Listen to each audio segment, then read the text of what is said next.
Assalamualaikum warahmatullahi wabarakatuh. Kami dari kelompok 5 akan mempresentasikan hasil diskusi dari kelompok kami mengenai metode statistika bisnis.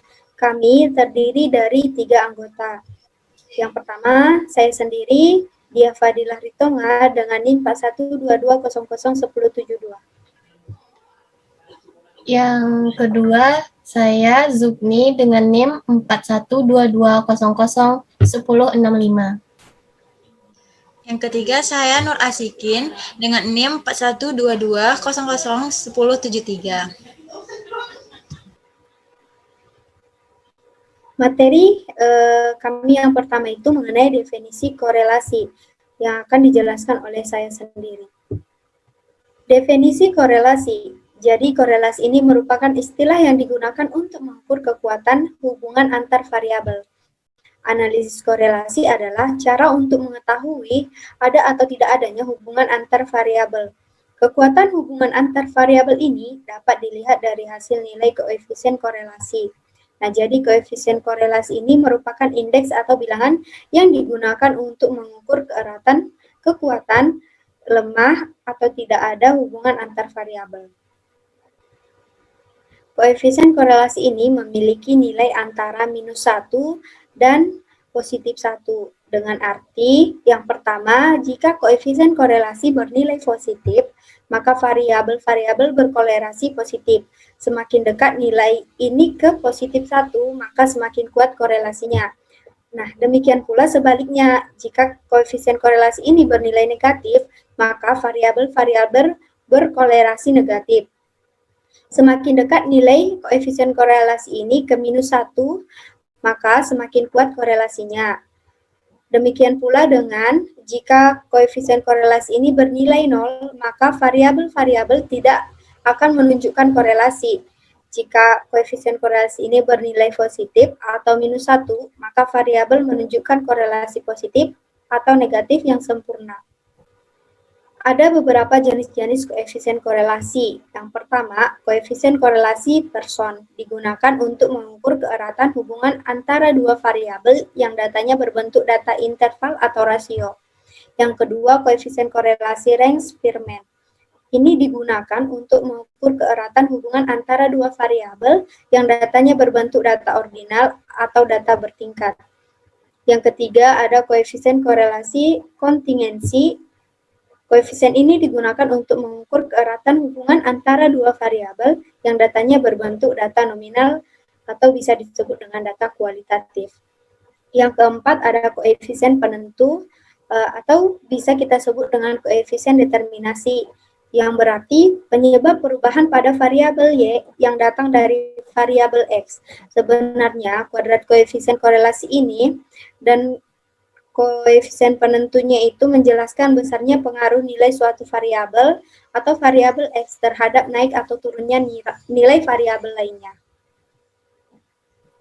Akan dilanjutkan oleh rekan saya. Baiklah, selanjutnya saya akan menjelaskan tentang analisis korelasi. Analisis korelasi sendiri merupakan salah satu teknik statistik yang digunakan untuk mengukur keeratan hubungan atau korelasi antara dua variabel. Secara garis besarnya, analisis korelasi itu ada 4. Yang pertama, analisis korelasi sederhana. Yang kedua, analisis koefisien korelasi linear berganda. Yang ketiga, analisis korelasi parsial. Dan yang keempat, korelasi Range-Spearman. Yang pertama, analisis korelasi sederhana atau biasa kita sebut bivariate correlation. Ada 3 metode korelasi sederhana, yaitu yang pertama Pearson correlation untuk data berskala interval atau rasio. Kendall-Staubbe dan Spearman correlation digunakan untuk data berskala ordinal. Pada kali ini kita akan membahas metode Pearson atau biasa sering disebut dengan produk moment Pearson. Nilai korelasi atau R berkisar antara 1 sampai -1. Di mana jika nilai semakin mendekati 1 atau -1 berarti hubungan antara dua variabel semakin kuat. Dan jika nilai mendekati 0 berarti hubungan antara dua variabel semakin lemah. Nilai positif menunjukkan hubungan searah. Jika X naik, maka Y naik. Nilai negatif menunjukkan hubungan terbalik. Jika X naik, maka Y turun. Menurut Sugiono 2007, pedoman untuk memberikan interpretasi koefisien korelasi sebagai berikut. Jika nilai korelasi efisien 0,00 sampai dengan 0,199, berarti nilai koefisien korelasinya sangat rendah. Jika nilainya 0,20 sampai 0,399, berarti nilai koefisien korelasinya rendah. Jika nilainya 0,40 sampai 0,599, hubungannya sedang. Selanjutnya 0,60 sampai 0,799 hubungannya kuat. 0,80 sampai 1000 itu hubungannya sangat kuat. Rumus dari metode Pearson yaitu R XY sama dengan N sigma XY dikurang sigma X dikali sigma Y. Dibagi akar dari N sigma X kuadrat dikurang sigma X dikuadratkan, dikali akar dari N sigma Y dikurang sigma Y dikuadratkan. Contohnya, di sini kita mengambil hubungan antara investasi dengan suku bunga. Hitunglah koefisien korelasinya. Caranya yaitu, di sini kita tahu ada data N, di mana N itu adalah jumlah data keseluruhan. Y, kita misalkan Y itu dengan investasi. Kemudian yang X-nya kita misalkan dengan suku bunga. Terus kita cari X kuadratnya, Y kuadrat, dan X dikali Y. Setelah itu kita cari jumlah dari data Y, yaitu 400. Jumlah dari data X atau sigma X itu 190. Jumlah dari data X kuadrat itu sigma X kuadrat 4232. Sigma Y kuadrat 19.444 dan sigma XY 8.184. Kemudian setelah tahu sigmanya, kita masukkan ke dalam rumus dan dapatlah hasilnya minus 0,13184. Selanjutnya 5 tahap uji signifikansi koefisien korelasi. Yang pertama ada perumusan hipotesa, yang kedua menentukan taraf nyata atau alfa dengan derajat bebas sama dengan N kurang K. Yang ketiga menentukan uji statistika. Rumusnya itu T sama dengan R akar N kurang 2 dibagi akar 1 kurang R kuadrat. Yang keempat menentukan daerah keputusan dan yang kelima menentukan keputusan. Baiklah, kita bahas satu persatu. Ujilah apakah nilai R sama dengan minus 0,13184 pada hubungan antara suku bunga dan investasi dengan taraf nyata 5%. Yang pertama, perumusan hipotesa. Hipotesa yang diuji adalah koefisien korelasi sama dengan 0. Korelasi dalam populasi dilambangkan dengan rho, sedangkan pada sampel dilambangkan dengan R.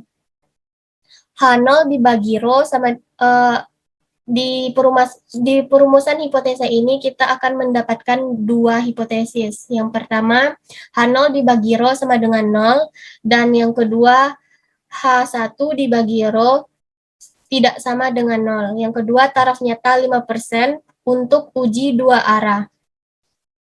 Alfa dibagi 2, di mana alfa tadi 5%. Kita desimalkan menjadi 0,05 dibagi 2, hasilnya 0,025.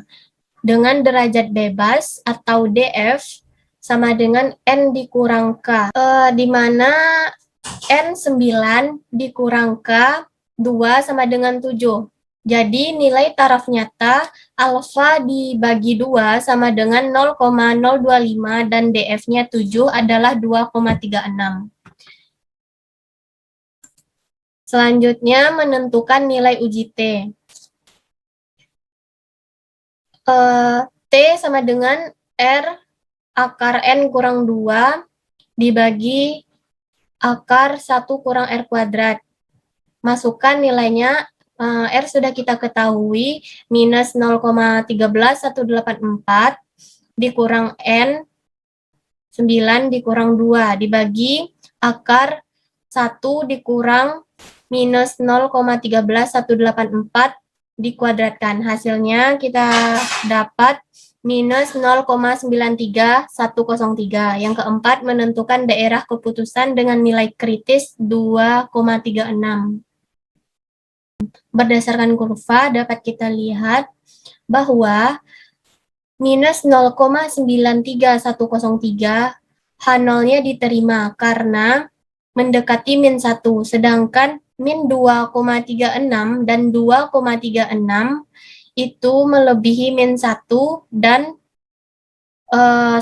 Jadi H0-nya itu ditolak.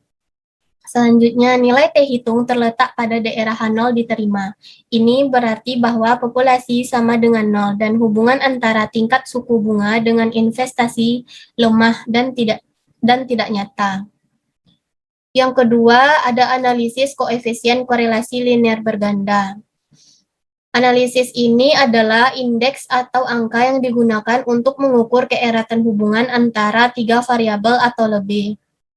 Rumusnya yaitu RY1, 2 sama dengan RY1 dikuadratkan ditambah RY2 dikuadratkan dikurang 2 RY1 dikali RY2 dikali R1 kali 2 dibagi 1 kurang R12 dikuadratkan, di mana RY 1 kali 2 itu adalah koefisien linear 3 variabel. Yang RY1 koefisien korelasi Y dan X1. RY2 koefisien korelasi variabel Y dan X2. R1 kali 2 koefisien korelasi variabel X1 dan X2.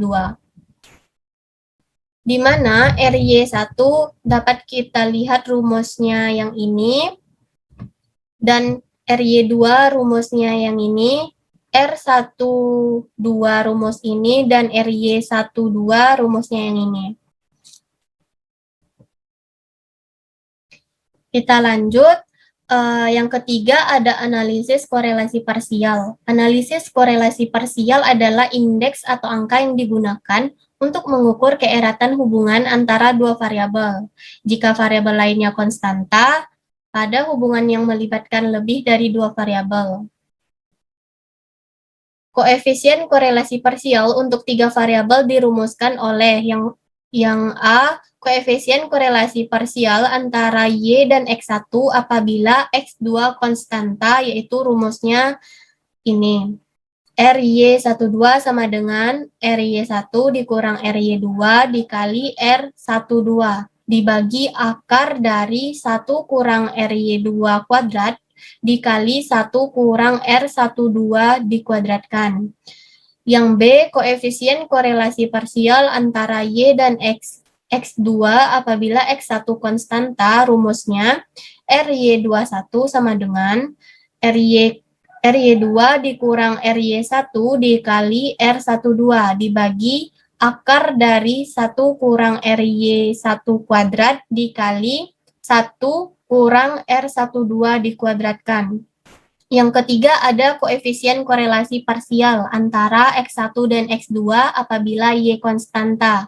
Rumusnya itu R21Y sama dengan R12 dikurang RY1 dikali RY2 dibagi akar dari 1 kurang RY1 kuadrat dikali 1 kurang RY2 dikuadratkan. Contohnya itu kita ambil dari hubungan kecerdasan, prestasi belajar, dan tingkat stres. Di sini ada subjeknya 1 sampai 12 dan kecerdasannya berdasarkan data. Dari hasil analisis korelasi parsial atau RY, X1, X2 didapat korelasi antara kecerdasan dengan prestasi belajar di mana tingkat stres dikendalikan atau dibuat tetap adalah 0,4356. Hal ini menunjukkan bahwa terjadi hubungan yang sedang atau tidak terlalu kuat antara kecerdasan dengan prestasi belajar jika tingkat stres tetap, sedangkan arah hubungan adalah positif karena nilai R positif. Artinya semakin tinggi kecerdasan, maka semakin meningkat prestasi belajar. Uji signifikansinya yang pertama menentukan hipotesis. H0, tidak ada hubungan secara signifikan antara kecerdasan dengan prestasi belajar jika tingkat stres tetap.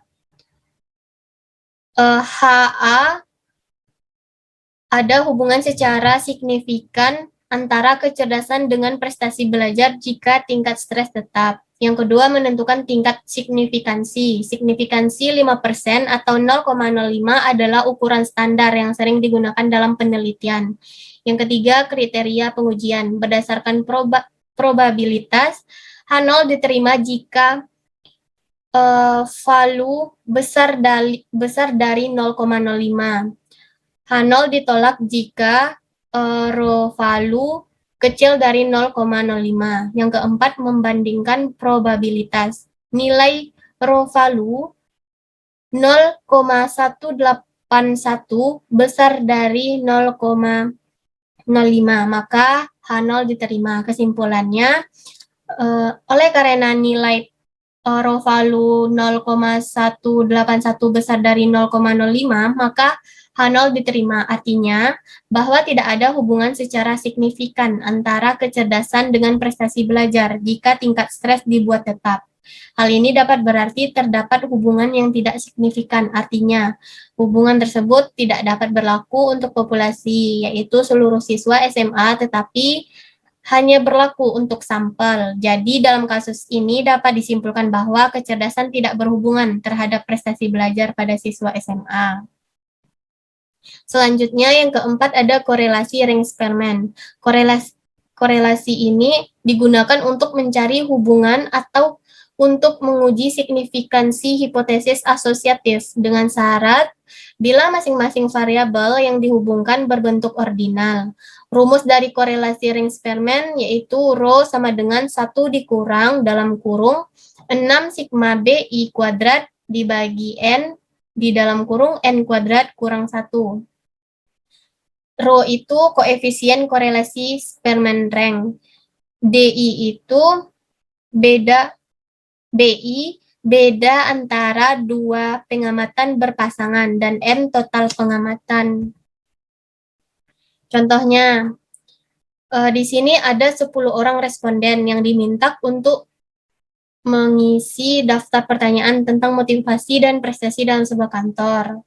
Ada nomor respondennya 1 sampai 10.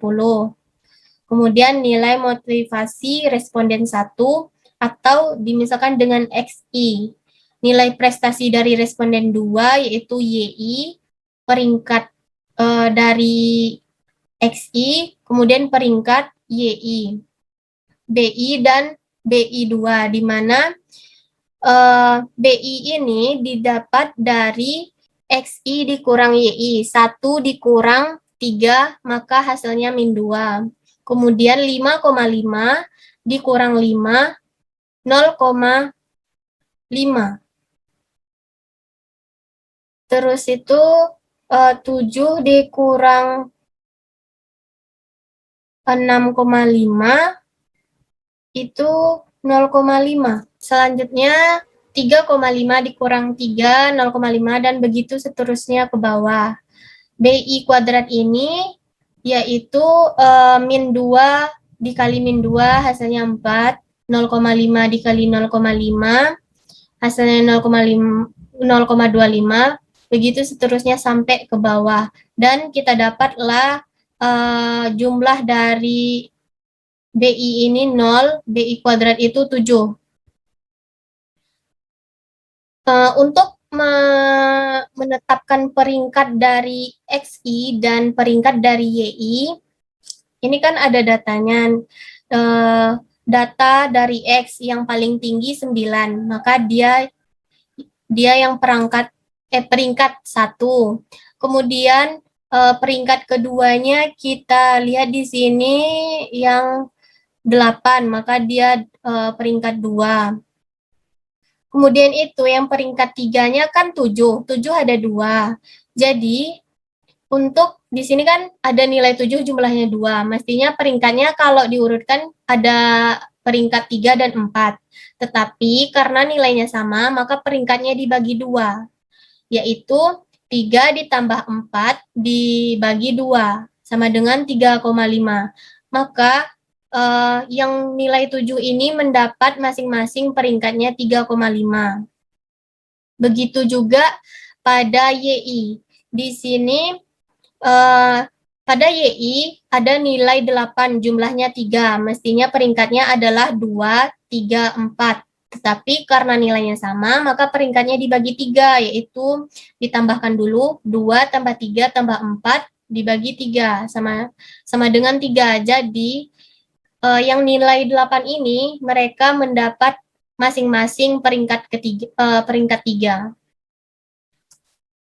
Selanjutnya, harga BI kuadrat yang telah diperoleh dari hitungan dalam tabel kolom terakhir dimasukkan dalam rumus korelasi Spearman rank, di mana tadi rho sama dengan 1 dikurang 6 dikali sigma BI kuadrat, yaitu 7, dibagi N-nya 10, dikali 10 kuadrat dikurang 1, maka dapat hasilnya 0,96.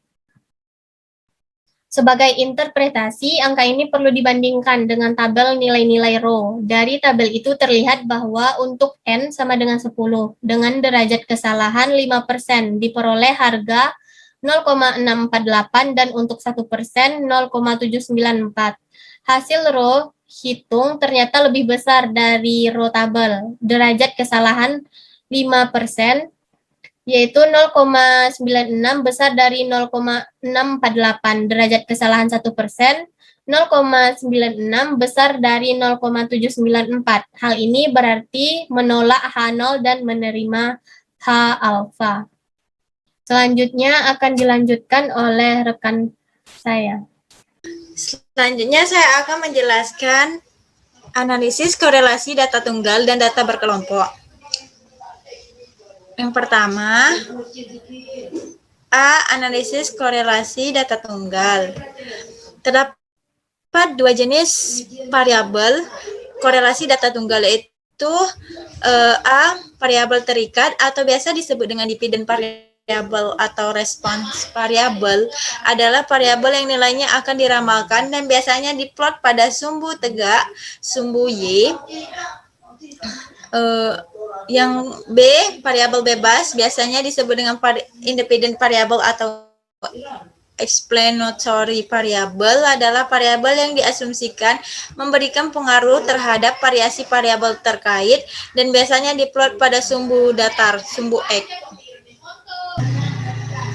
Terdapat 2 rumus untuk korelasi data tunggal. Yang pertama, rumus pertama, RXY sama dengan sigma XI dikali YI per akar sigma XI kuadrat dikali dengan sigma YI kuadrat, di mana RXY sama dengan negatif 1, kedua P-ubah berhubungan kuat tapi berlawanan arah. RXY sama dengan plus 1, kedua P-ubah berhubungan kuat dan searah. RXY sama dengan 0, kedua P-ubah tidak memiliki hubungan. Rumus 2, RXY sama dengan N sigma XI dikali YI dikurang sigma XI dikali sigma YI per akar dari N sigma XI kuadrat dikurang sigma XI kuadrat dikali dengan N sigma YI kuadrat dikurang sigma YI kuadrat, di mana RXY sama dengan negatif 1, kedua P-ubah berhubungan kuat tapi berlawanan arah. RXY sama dengan plus 1, kedua P-ubah berhubungan kuat dan searah. RXY sama dengan 0, kedua P-ubah tidak memiliki hubungan. seberapa besar kontribusi dari X terhadap naik turunnya nilai Y dinyatakan dengan koefisien penentuan.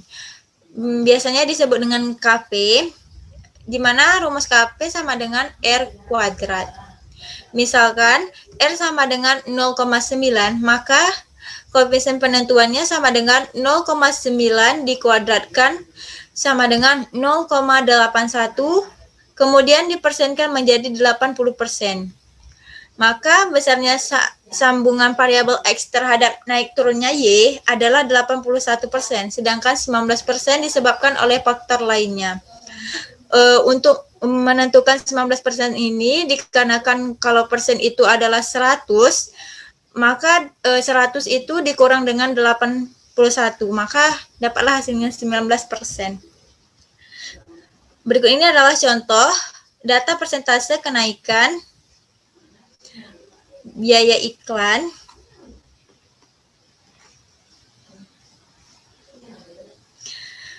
dilambangkan dengan X dan persentase kenaikan hasil penjualan dilambangkan dengan Y. Hitunglah koefisien korelasi.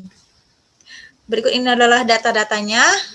Ada 1 sampai 2, 1, 2, 4, 5, 7, 9, 10, 12 untuk biaya iklan, dan Y hasil penjualan 2, 4, 5, 7, 8, 10, 12, dan 14. Dari soal tersebut, saya menggunakan rumus yang kedua untuk mencari jawabannya. Dimana untuk mencari jawabannya diperlukan X dan Y dari soal.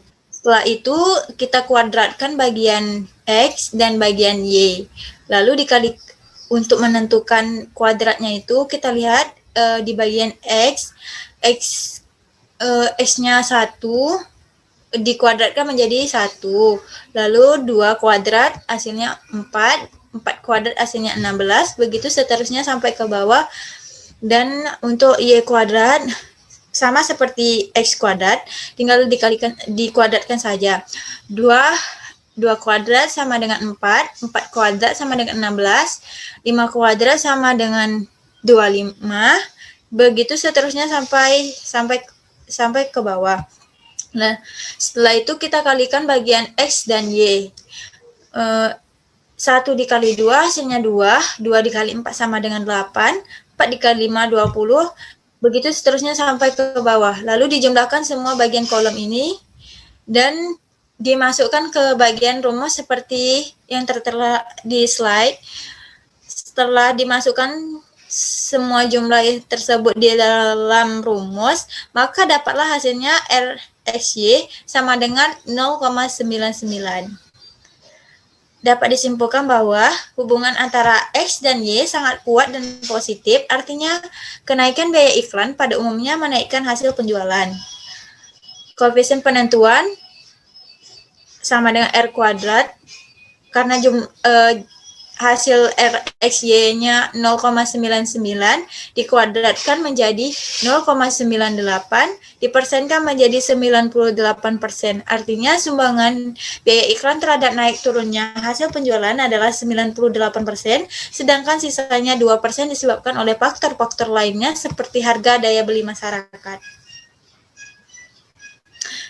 B. Analisis data berkelompok. Berikut adalah rumusnya. R sama dengan N sigma U PF dikurang sigma U FU dikali sigma PFP per akar N sigma U kuadrat FU dikurang sigma U FU kuadrat dikali akar N sigma V kuadrat FU dikurang sigma VFV kuadrat. Contohnya dari 100 orang mahasiswa STMIK MDV tentang hasil ujian matematika dan statistika. Tentukan korelasi nilai ujian dan statistika. Berikut adalah nilai ujian matematika dan statistika dari 44,9, 55,9, 66,9, 77,9, 80,89, dan 90,99, sama juga dengan nilai statistika. Berikut sudah tertera juga jumlah mahasiswanya. Lalu kita cari jawabannya. Nah, berikut buatlah seperti tabel yang di soal. Lalu langkah selanjutnya kita cari nilai tengah seperti tabel yang di slide selanjutnya. Nah, untuk mencari nilai tengahnya, kita nilai tengah matematika, kita tentukan dari 40 ke 49, nilai tengahnya itu adalah 44 dan 45. Maka kita jumlahkan 40 ditambah 45 dibagi 2, maka hasilnya 44,5. Begitu seterusnya sampai dengan 90 sampai dengan 99. Untuk mencari nilai U itu adalah urutan dari kelas. Karena kelasnya ada 6, kita tentukan dulu untuk menentukan nilai nolnya. Karena nilai batas kelasnya itu ada 6, maka kita tentukan nilai yang di tengahnya itu adalah bagian ketiga dan keempat. Maka dapat ditentukan bahwa yang di tengahnya itu adalah bagian 60, 69, 60 sampai 69. Kita letakkan angka 0. Nah, untuk menentukan apakah dia minus dan plus, kita tentukan kalau 40 sampai 49 dan 50 59 itu letaknya di bagian kiri, maka hasilnya itu minus. Jadi kita urutkan saja minus 1 sama minus 2. Karena di nilai 70, 79 sampai dengan 99 itu letaknya di bagian kanan dari 0, maka kita urutkan saja, nilainya masih tetap nilai positif. Begitu juga dengan nilai statistika, cara menentukannya sama seperti dengan nilai matematika. Untuk yang bagian V-nya aja yang sedikit berbeda, karena nilai statistika itu letaknya di sumbu vertikal. Maka untuk menentukan nilai V-nya itu bagian yang di atas nilai kelas 80 sampai 89, 90, 99 itu letaknya itu di atas 0, maka nilainya bernilai positif. Kita urutkan saja 1, 2. Untuk yang di bawah 0 itu ada nilainya 60, 69 sampai dengan 40, 49. Karena dia letaknya di bawah, maka dikasih dengan tanda minus atau negatif. Untuk kolom FU sama FV-nya itu terdapat pada soal. Setelah kita menentukan U sama V-nya, kita buat tabel seperti gambar berikut. Lalu kita lanjut ke penjabarannya lebih luas lagi. Baik, untuk di bagian kolom 1 sampai dengan 5 itu untuk nilai statistika, untuk kolom 6 sampai dengan 10 itu untuk nilai matematika. Di kolom 1 itu terdapat nilai V, di mana V itu terdapat pada kolom sebelumnya, dan kolom kedua itu menentukan nilai FV. Kita jumlahkan saja, di bagian sampingnya itu ada angka 2, 4, dan 4. Kita jumlahkan saja, 2 ditambah 4 ditambah 4, maka hasilnya 10. Begitu seterusnya sampai ke bawah, lalu dijumlahkan seluruhnya menjadi dapat hasilnya 100. Untuk kolom ketiga, VFV, itu cara menentukannya tinggal dikalikan saja kolom pertama dan kolom kedua. 2 dikali 10 makanya 20, 1 dikali 16 hasilnya 16. Begitu seterusnya sampai ke bawah, lalu dijumlahkan, maka hasilnya negatif 55. Kolom keempat menentukan nilai V kuadrat FV. Cara menentukannya kita tinggal kalikan kolom pertama sama kolom ketiga. 2 dikali 20 maka hasilnya 40.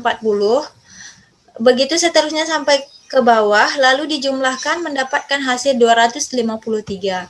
Untuk menentukan kolom kelima UFF, Cara menentunya kita kalikan dengan bagian 2, 4, dan 4 ini kita kalikan dengan kolom yang ke-6 di bagian U-nya, 2 dikali 1, ditambah 4 dikali 2, ditambah 4 dikali 3, maka hasilnya 22, lalu dikalikan dengan V di bagian kolom 1. 22 dikali 2, maka hasilnya 44. Begitu seterusnya sampai ke bawah, maka ditemukanlah hasil 125. Untuk menentukan nilai matematika, caranya sama seperti dengan nilai statistika. Lanjut.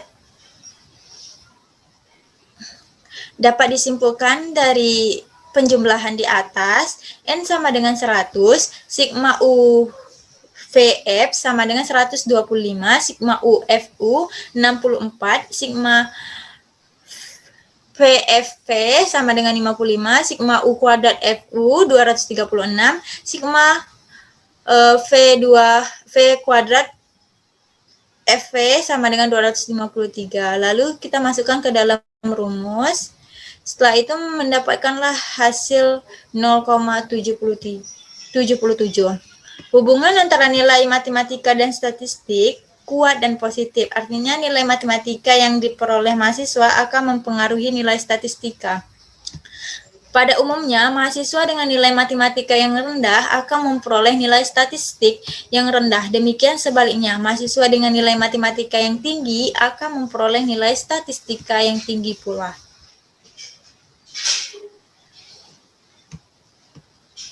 Selanjutnya saya akan menjelaskan data kuantitatif dan data kualitatif.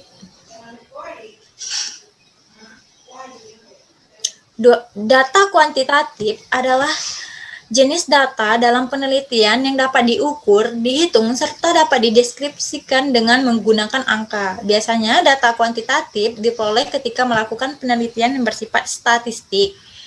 Jadi data kuantitatif ini biasanya berbentuk seperti angka-angka. Contoh data kuantitatif. Data kuantitatif adalah data yang berwujud angka dan disajikan sesuai dengan kaidah statistika. Berikut ini adalah beberapa contoh penelitian yang dimanfaatkan data kuantitatif. Misalnya pada penelitian yang membahas tentang tinggi badan rata-rata pemain voli di Indonesia, penelitian ini memanfaatkan data kuantitatif karena yang diteliti adalah tinggi badan, sebuah variabel yang dapat diukur. Kemudian hasil penelitian itu nantinya akan diketahui seberapa tinggi badan rata-rata pemain voli yang ada di Indonesia. Bisa mengambil sampel pria maupun wanita, rentang umur berapa, tergantung fokus penelitian. Selanjutnya data kualitatif. Data kualitatif sering disebut juga dengan data naratif. Jadi data kualitatif adalah data dalam penelitian yang menjelaskan suatu fenomena berdasarkan hal-hal yang umumnya tidak dapat dihitung. Oleh karena itu, data kualitatif disebut dengan data kualitatif karena berdasarkan kualitas dari suatu objek atau fenomena. Contoh dari data kualitatif, misalnya pada penelitian yang mengkaji dampak perilaku buang sampah ke sungai, penelitian tersebut tergolong kualitatif karena membahas objek secara deskriptif, analitis. Kemudian data kualitatif yang diperoleh dari peneliti tersebut bisa berupa faktor yang menyebabkan masyarakat buang sampah ke sungai dan bagaimana dampak perilaku tersebut terhadap keseimbangan ekosistem sungai yang ditinjau dari keberlangsungan hidup biota sungai, potensi bencana akibat sampah, dan siapa saja yang berdampak dari kebiasaan buruk tersebut.